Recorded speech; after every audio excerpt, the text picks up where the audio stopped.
स्वागत है आपका मेरे YouTube चैनल स्टडी विद कविता पे। आज की इस क्लास में हम बात करेंगे लूसेंट ऑब्जेक्टिव जो सामान्य ज्ञान की किताब है, उसमें हम पॉलिटी को पढ़ रहे थे चैप्टर वाइज। तो 2 चैप्टर हमारे हो चुके हैं, ठीक है। तो आज हमारा तीसरा चैप्टर है संविधान की प्रस्तावना, मोस्ट इम्पॉर्टेंट टॉपिक, ठीक है, पॉलिटिक्स का, जिससे हर वक्त क्वेश्चन बनते ही बनते हैं, ठीक है। तो चलिए आज की वीडियो में हम इसको अच्छे से डिस्कस करेंगे, ठीक है। चलिए स्टार्ट करते हैं।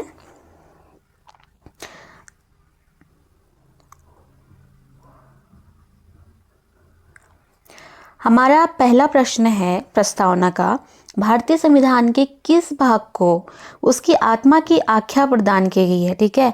हमारा जो संविधान है, कल हमने संविधान सभा पढ़ा था अच्छे से, तो संविधान सभा के किस भाग को, संविधान के किस भाग को उसकी आत्मा कहा जाता है, ठीक है।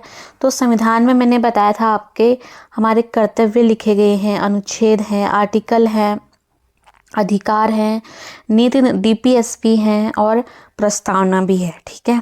तो इसमें से प्रस्तावना को संविधान की आत्मा कहा गया है, ठीक है। हमारा पहला ऑप्शन सही हो जाएगा, ठीक है।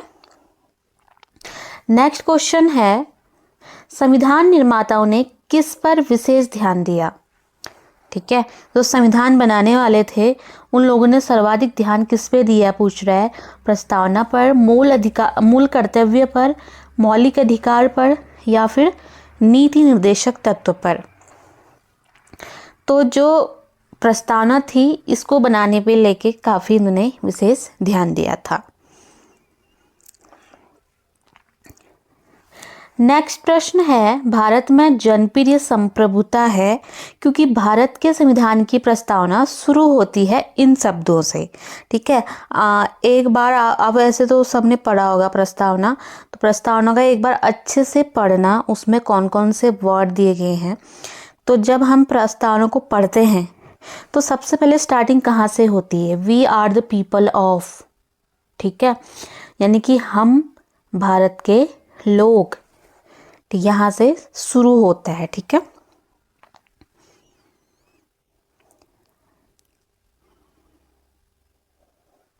नेक्स्ट है,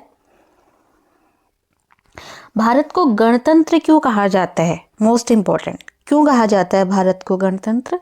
तो ऑप्शन दे गए हैं, देखो,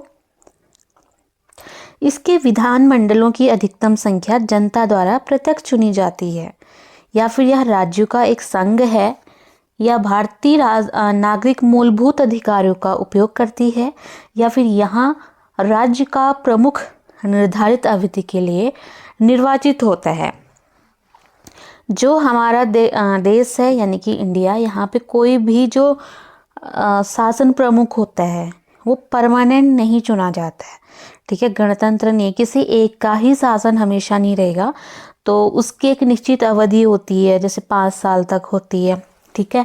फिर री इलेक्शन मतलब चुनाव होते हैं, फिर हम अपना नया शासन चुन सकते हैं, इसीलिए इसको गणतंत्र कहा जाता है, ठीक है। नेक्स्ट है, भारत है एक धर्मनिरपेक्ष राष्ट्र, हिंदू राष्ट्र या हिंदू मुस्लिम राष्ट्र, या फिर इनमें से कोई नहीं। तो भारत एक धर्मनिरपेक्ष राज्य है। आगे है, धर्मनिरपेक्षता का अर्थ क्या होता है। राज्य सरकार सभी धर्म के खिलाफ, राज्य सरकार द्वारा एक धर्म को स्वीकार, या फिर राज्य सरकार द्वारा किसी एक धर्म को स्वीकार नहीं करना।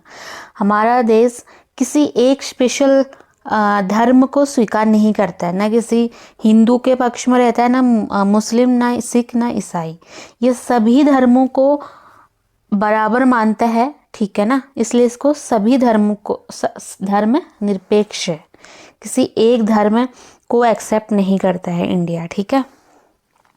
तो इसमें आपका ऑप्शन सी सही हो जाएगा। नेक्स्ट है, भारत एक धर्मनिरपेक्ष राज्य है, इसका मतलब है कि भारतीय राज्य क्या होगा ऑप्शन में, धर्म विरोधी नागरिकों का समर्थन करता है, बहुसंख्यक समुदाय के धर्म का समर्थन करता है, या फिर अल्पसंख्यक समुदाय का समर्थन करता है, या फिर किसी धर्म का समर्थन नहीं करता है।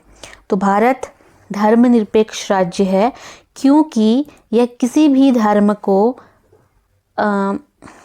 समर्थन नहीं देता है। ठीक है, मतलब देता है, सबको बराबर देता है, लेकिन स्पेशल किसी एक को नहीं देता। ठीक है, अगला है गणतंत्र होता है तो राज्य जहां पर अध्यक्ष क्या हो, वंशानुगत रूप से ना हो। ठीक है, वही क्या है, गणतंत्र है। Option D. नेक्स्ट है निम्नलिखित में से दो शब्द कौन से हैं जिनका समावेशन 42वें संशोधन द्वारा संविधान की उद्देशिका में किया गया था। ठीक है, ये क्वेश्चन बहुत बार पूछे जाते हैं, आपको पता होगा। हमारे संविधान में हमारे संविधान की प्रस्तावना में एक बार क्या हुआ है, संशोधन हुआ है, जो कि 42वां संविधान संशोधन था। इसमें कुछ शब्द जोड़े गए थे। ठीक है, तो दो शब्द पूछा है, समाजवादी और धर्मनिरपेक्ष। ठीक है, ऑप्शन सी सही हो जाएगा। अगला है भारतीय संविधान की प्रस्तावना में भारत को किस रूप में घोषित किया गया है।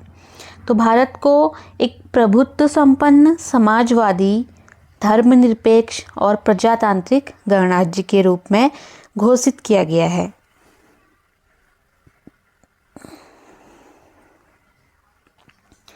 आगे है भारत एक गणतंत्र है। इसका अर्थ है, अभी जैसे बताया ना, कि भारत में वंशानुगत शासन नहीं है। नेक्स्ट है निम्नलिखित में कौन सा शब्द भारत के संविधान की उद्देशिका में नहीं है। कौन सा नहीं है, समाजवादी, पंथ निरपेक्ष, या फिर प्रभुत्व संपन्न, या लोक कल्याण। देखो ABC तो है, लोक कल्याण नहीं है। ठीक है, ऑप्शन डी। कल्याणकारी राज्य का उद्देश्य क्या होता है। ये क्वेश्चन बहुत बार पूछा गया है। कल्याणकारी राज्य का उद्देश्य क्या होता है। तो जो कमजोर वर्ग होते हैं उनका कल्याण करना, ठीक है, उनका मैनेजमेंट करना ही कल्याणकारी राज्य का उद्देश्य होता है।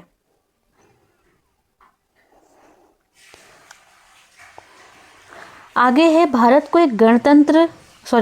एक गणराज्य मुख्य रूप से माना जाता है क्योंकि यहाँ पे क्या होता है, जो राज्य का अध्यक्ष होता है, शासन प्रमुख होता है, उसका इलेक्शन होता है। ठीक है, मतलब हम जनता क्या कर सकती है, उसको चुन सकती है अपनी इच्छा अनुसार। ऐसा नहीं कि कोई वंशानुगत रहेगा कि उसी की फैमिली का कोई होगा, ऐसा नहीं है। ठीक है, ऑप्शन ए सही हो जाएगा। नेक्स्ट है भारतीय संविधान की प्रस्तावना के सिलसिले में निम्नलिखित में कौन क्रम सही है। प्रस्तावना में क्रम पूछ रहा है, ठीक है, वर्डिंग का।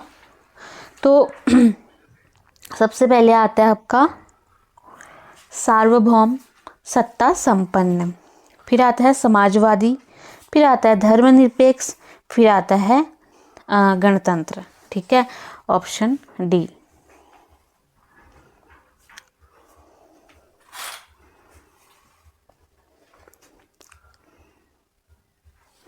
आगे है संविधान की प्रस्तावना में प्रयुक्त शब्द सेक्युलर का अर्थ क्या होता है। सेक्युलर का अर्थ होता है आपका सभी नागरिकों को धर्म एवं उपासना की स्वतंत्रता है। ठीक है, ऑप्शन ए। नेक्स्ट है शब्द धर्मनिरपेक्ष, जिसको सेक्युलर कहा जाता है, भारत के संविधान की प्रस्तावना में जोड़ा गया। इसके विषय में निम्नलिखित कथनों में कौन सही है। किस उसके द्वारा जोड़ा गया था ये धर्मनिरपेक्ष। ऑप्शन दे गए हैं, यह वर्ष 1976 में जोड़ा गया, या 44वां कॉन्स्टिट्यूशन अमेंडमेंट के तहत जोड़ा गया, या फिर 42वां, या फिर यह मूल प्रस्तावना में था? तो देखो, जो आपका 42वां संशोधन हुआ था 1976 में, ठीक है, उसके तहत यह जोड़ा गया था। तो पहला तो सही है और तीसरा भी आपका सही है, ऑप्शन बी। अगला है, भारतीय संविधान की प्रस्तावना में लिखित हम भारत के लोग, we are the people of India से क्या अर्थ निकलता है? कि जो संविधान का निर्माण हुआ है, किसके द्वारा हुआ है? भारत की जनता के द्वारा, ठीक है। अगला है, समाजवाद का अर्थ है, क्या होता है समाजवाद का अर्थ? सामाजिक न्याय। भारतीय संविधान में समवर्ती सूची किसके संविधान से लिया गया है? जो 3 सूचियां हैं, ठीक है, तो राज्य सूची, केंद्र सूची, समवर्ती सूची। तो जो समवर्ती सूची है किस के संविधान से लिया गया है? तो जो हमारा ऑस्ट्रेलिया का संविधान है वहाँ से यह लिया गया है। नेक्स्ट है, भारतीय संविधान की आत्मा किसे कहा जाता है? जैसा कि हमने पहले पढ़ा था, प्रस्तावना को। अगला है, भारत में लौकिक सार्वभौमिकता है, क्योंकि संविधान की प्रस्तावना प्रारंभ होती है, किससे होती है? हम भारत के लोग शब्दों से, ठीक हो गया। नेक्स्ट है, भारतीय संविधान की प्रस्तावना पर किस क्रांति का प्रभाव नहीं झलकता है? तो जो चाइना की क्रांति थी 1912 में, उसका इसमें कोई इफेक्ट नहीं है, ठीक है। नेक्स्ट है 24, मूल भारतीय संविधान के अनुसार भारत एक प्रभुत्व संपन्न लोकतंत्रात्मक गणराज्य है, ऑप्शन ए।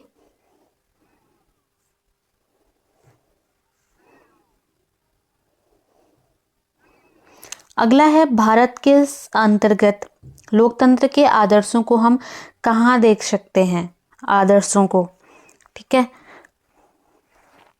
तो हम इसको प्रस्तावना में ही देख सकते हैं। 42वां संविधान संशोधन अधिनियम जो कि 1976 में आया था, द्वारा प्रस्तावना में किस शब्द को नहीं जोड़ा गया? 3 शब्द जोड़े गए थे ना, धर्मनिरपेक्ष, समाजवादी, अखंडता, तो कूटनिरपेक्ष नहीं था इसमें, ठीक है। नेक्स्ट है, भारतीय संविधान की प्रस्तावना के बारे में कौन सा कथन सही है?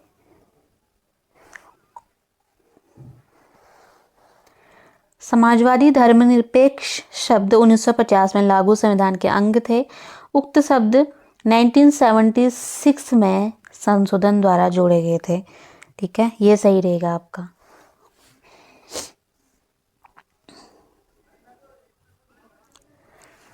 अगला है, भारतीय संविधान ने किस प्रकार के लोकतंत्र को अपनाया है? जो हमारा इंडियन कॉन्स्टिट्यूशन है उसने लोकतांत्रिक गणतंत्र को अपनाया है, ठीक है, राजतंत्र नहीं है यहाँ पे।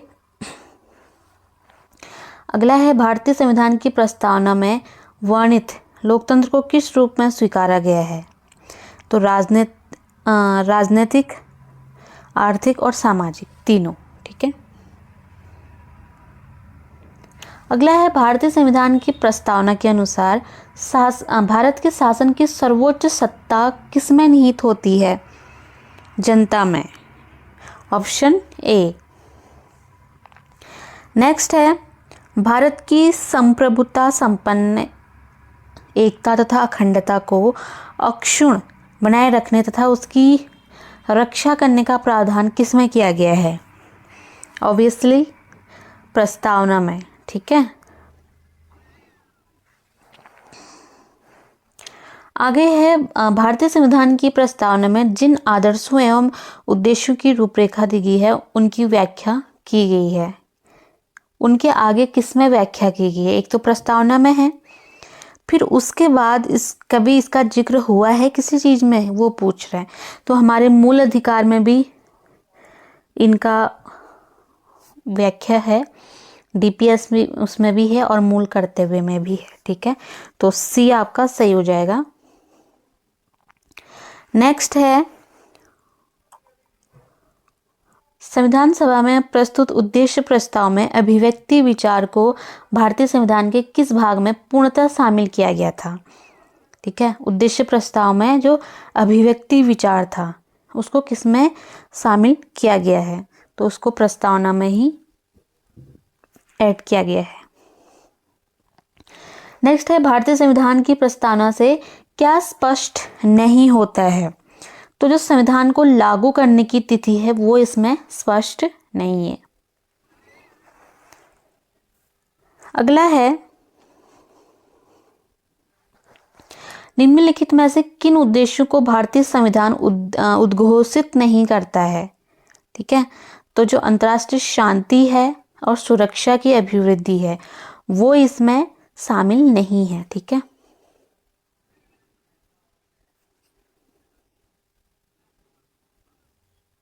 अगला है, भारतीय संविधान की प्रस्तावना में देश का कौन सा नाम उल्लेखित है? भारत और इंडिया, ऑप्शन सी। नेक्स्ट है, भारतीय संविधान किसके द्वारा स्वीकृत है? किसके द्वारा है? कल हमने पढ़ा था ये, भारत की जनता द्वारा। ठीक है, ये बनाया संविधान सभा ने है लेकिन ये चुना किसके द्वारा गया है? जनता के द्वारा। ठीक है, नेक्स्ट है, भारत की संप्रभुता किसमें निहित है? किसमें है? भारत की जनता में। ठीक है, भारतीय संविधान को संविधान सभा द्वारा अंगीकृत किया गया था, ये क्वेश्चन कल भी हमने पढ़ा था। कब किया था? 26 नवंबर 1949 को, ऑप्शन ए। नेक्स्ट है, भारत का संविधान पूर्ण रूप से तैयार कब हुआ था? 26 नवंबर 1949 को ये पूर्ण रूप से तैयार हो चुका था, ऑप्शन बी। भारतीय संविधान कब अंगीकार किया गया था? सेम क्वेश्चन, 26 नवंबर 1949। ठीक है,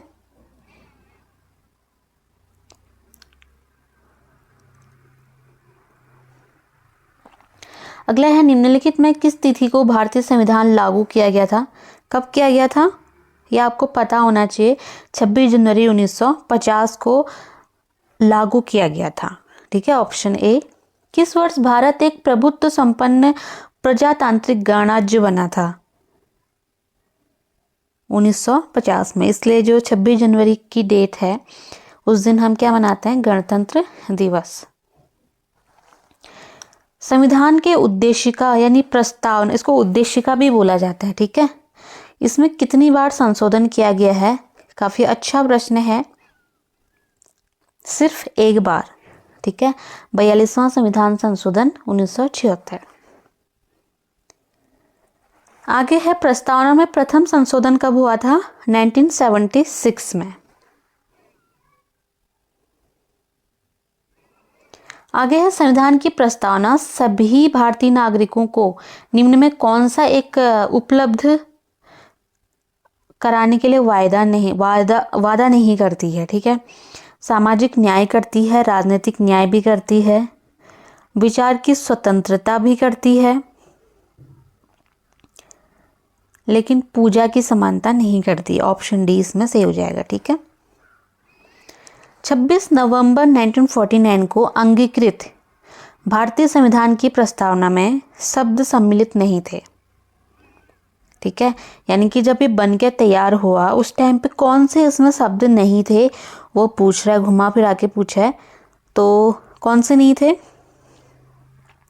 समाजवादी नहीं था, पंथ निरपेक्ष नहीं था, अखंडता भी नहीं था। गणराज्य था आपका, जो ये एसपीए वर्ड है, यानी कि एस से समाजवादी, पी से पंथ निरपेक्ष, ए से अखंडता, ये आपका जो संशोधन हुआ था 1976 में उसमें ऐड किए गए थे।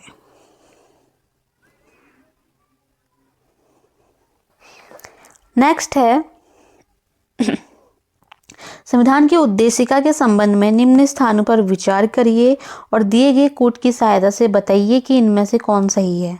ठीक है, आपको बताना है इसमें।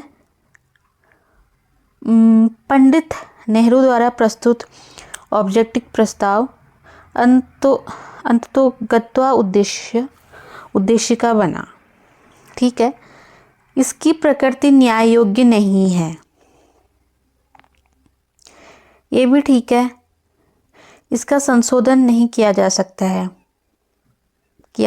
है, तो 3 तो गलत हो जाएगा। संविधान के विशिष्ट प्रावधानों को यह रद्द नहीं कर सकता है, ये भी सही है। ठीक है, पहला, दूसरा और चौथा। भारतीय संविधान की उद्देशिका में परिवर्तन किस संशोधन अधिनियम में किए गए थे? ऑप्शन सी 42वां संविधान संशोधन 1976। नेक्स्ट है 51। प्रस्तावना का वह प्रावधान जो सभी नागरिकों को मतदान का अधिकार प्रदान करता है क्या कहलाता है? प्रजातंत्र। ठीक है, ऑप्शन बी।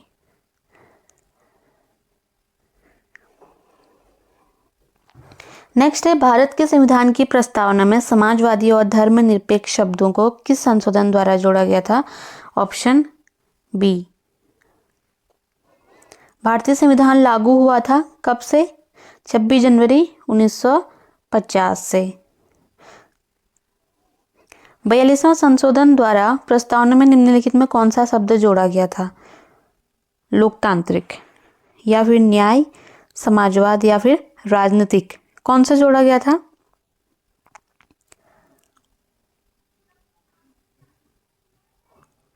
समाजवाद जोड़ा गया था ना, 3 वर्ड जोड़े गए थे, SPA, समाजवाद, पंथ निरपेक्ष और अखंडता।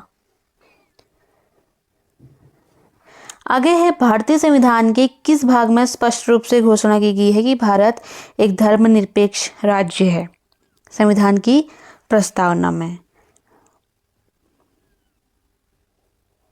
संविधान की प्रस्तावना में भारत को क्या कहा गया है? काफी अच्छा प्रश्न है ये भी, ऐसे वाले क्वेश्चन बनते हैं एग्जाम में।